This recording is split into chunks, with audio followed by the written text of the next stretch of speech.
привет, с вами Мариша. Настал тот самый день, к которому готовились ученики 31-й школы. За моей спиной ребята изучают проекты Z-School перед экспертами.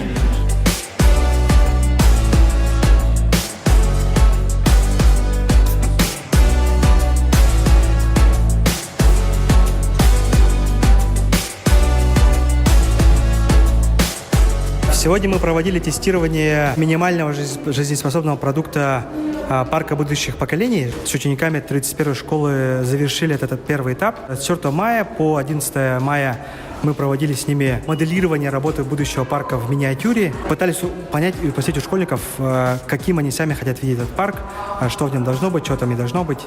То есть мы прибегли к их, можно сказать, помощи для создания идеального парка. И эта работа позволила нам увидеть несколько запросов, несколько инсайтов. Во-первых, стало ясно, что дети нуждаются в пространстве для общения. Второе – это запрос на песочницу. То есть дети хотят иметь некое безопасное пространство, где они могут экспериментировать, совершать ошибки, делиться чем-то, что они знают. А третий запрос очень интересный. Детям нужна помощь в налаживании отношений с родителями, психологическая даже помощь, в том числе наставничество. И четвертое. Дети поделились с нами тем, что все-таки современные форматы образования, или даже сказать классические, они уже устарели, они бывают скучными, и детям хотелось бы больше интерактива, больше графикации. Им не нравится эта жесткая структура образовательных программ, которые есть в школах. Эти очень полезные инсайты, которые, несомненно, помогут нам в проектировании парка будущих поколений.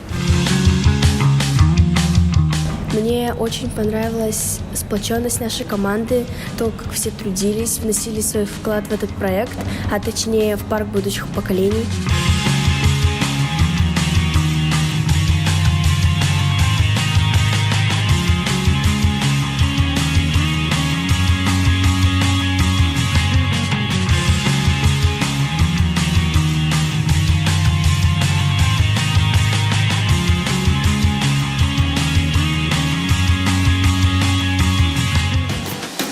По окончании этих 10 дней наши ребята узнали много полезного, познакомились с новыми людьми, разработали собственные проекты.